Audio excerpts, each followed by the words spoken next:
Continuando então o nosso programa, a gente está falando aqui da salvação do gentil.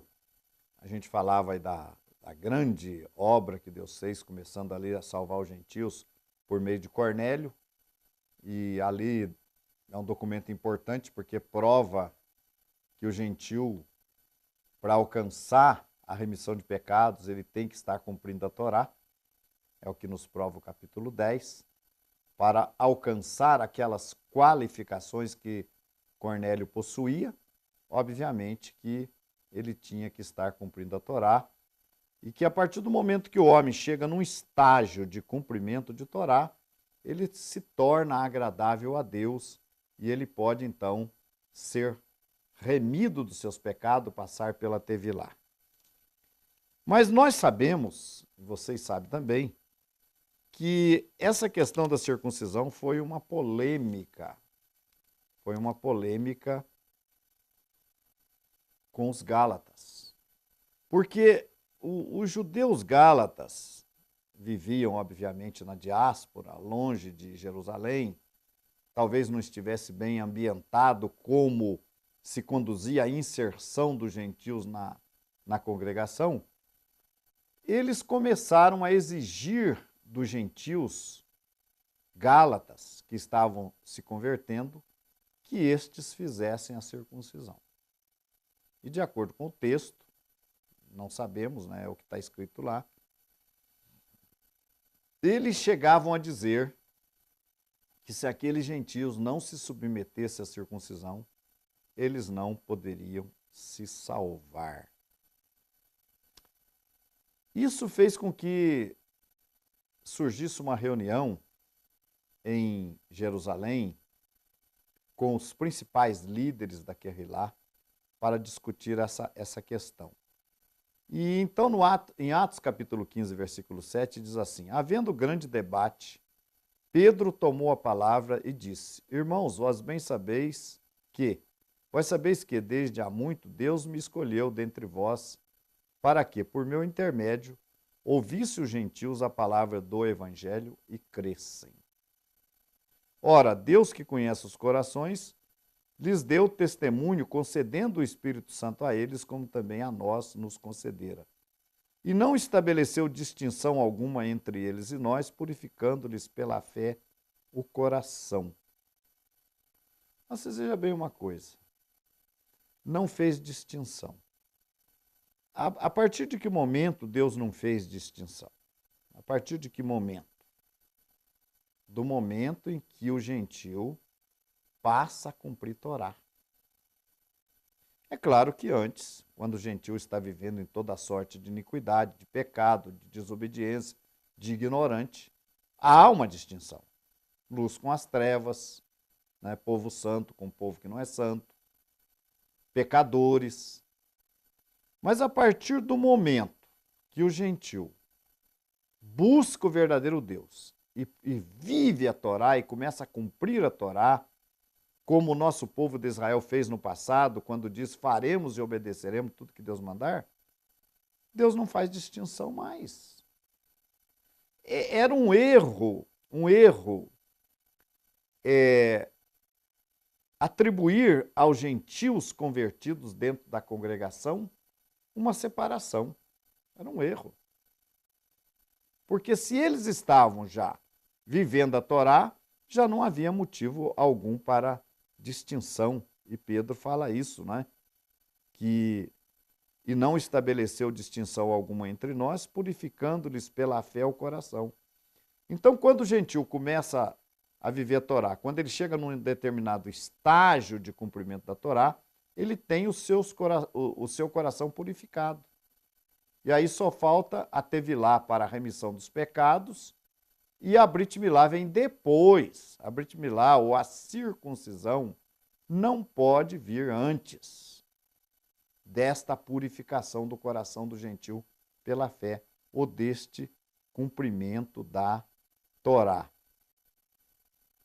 E nós vamos encontrar então aqui no capítulo 15, no capítulo 14, 27, diz assim: e quando chegaram, reuniram a Querrilá, a congregação, relataram quão grandes coisas Deus fizera por eles e como abrira aos gentios a porta da fé.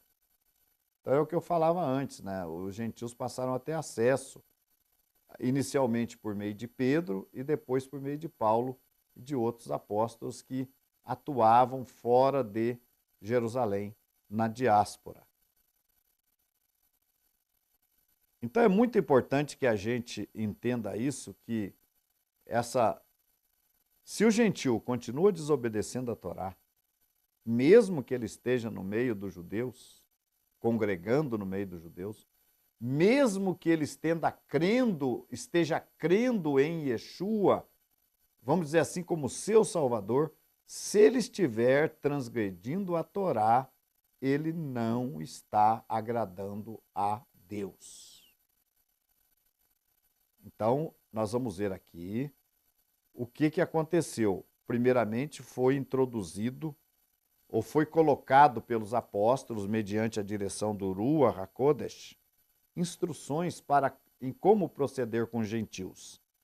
E nós temos aqui, no capítulo 15, verso 19, que diz o seguinte: pelo que julgo que não se deve perturbar aqueles que dentre os gentios se converte ou estão se convertendo. Não se deve perturbar. Então, o gentio, ele tem que ter tempo para fazer a conversão. Ele não pode ser pressionado. Ah, você tem que fazer isso, tem que fazer aquilo, você tem que guardar Shabat, você tem que... Não. Ele tem que ir sendo ensinado e ele, por si próprio, ele tem que ir dando passo a passo no cumprimento da Torá. É isso que nós entendemos. Então, é essa reunião em Jerusalém, que moveu ali os líderes, e que Deus atuou através do seu Ruach HaKodesh nos apóstolos, foi esclarecido que não se deve perturbar aqueles que dentre os gentios estão se convertendo a Deus. Mas ensinar o quê? Versículo 20. Mas escrever-lhes que se abstenham da contaminação dos ídolos. Ó, idolatria. Veja bem, quais são os primeiros passos que os gentios devem dar? Sem pressão, sem exigir, sem nada. Ele tem que tomar a decisão dele livremente. Tá? Então, ensinar-lhes que se abstenham da contaminação dos ídolos, da idolatria. Eu vou falar mais sobre isso. Da prostituição ou das relações sexuais ilícitas.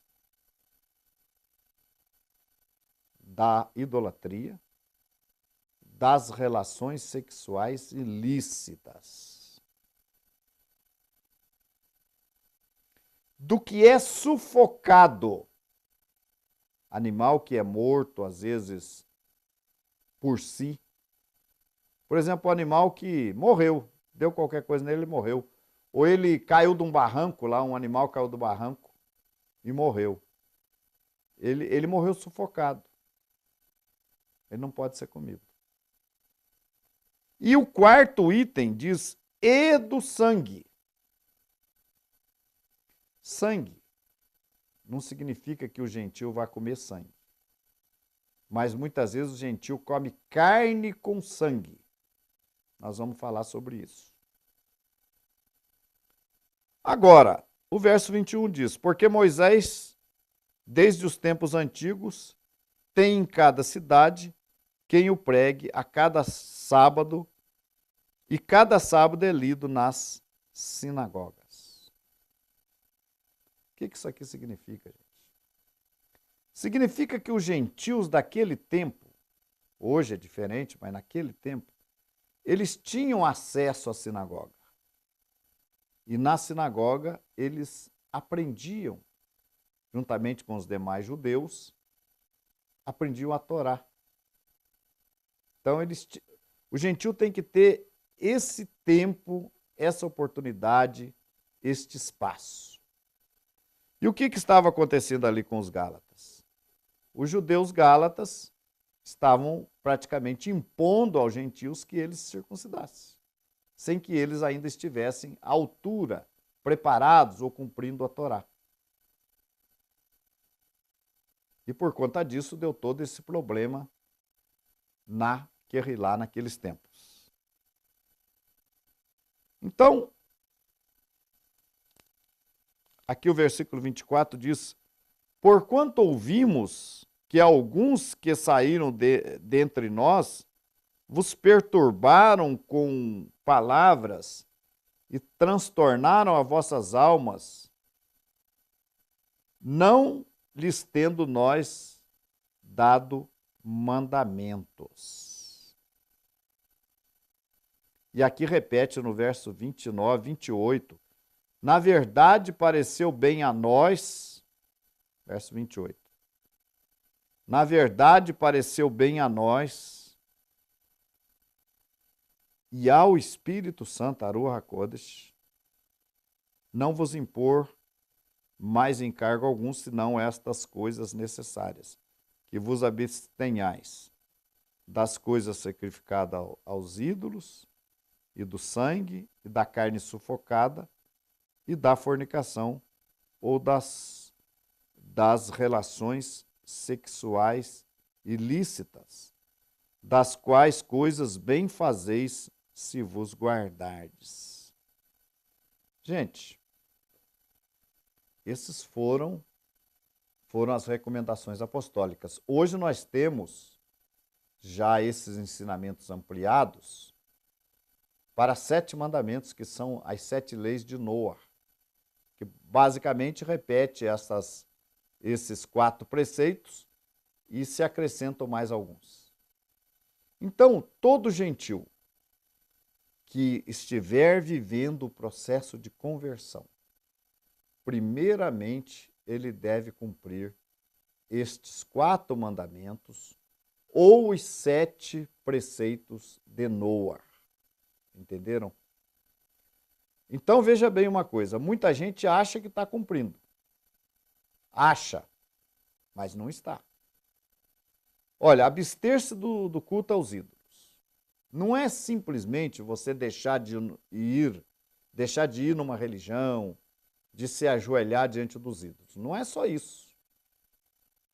Se abster da contaminação dos ídolos, não é apenas você deixar de frequentar uma religião que se encurva diante de ídolos e você deixar de se ajoelhar diante de ídolos. Não é isso.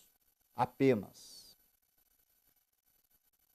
Você estar implicado com doutrinas de origem idólatras, com ensinamentos de origem idólatra, você está ainda envolvido com os ídolos. Mas vamos continuar falando sobre isso em nosso próximo programa. Obrigado por sua audiência. Espero encontrar com você de novo. Shalom Aleichem. Paz seja convosco.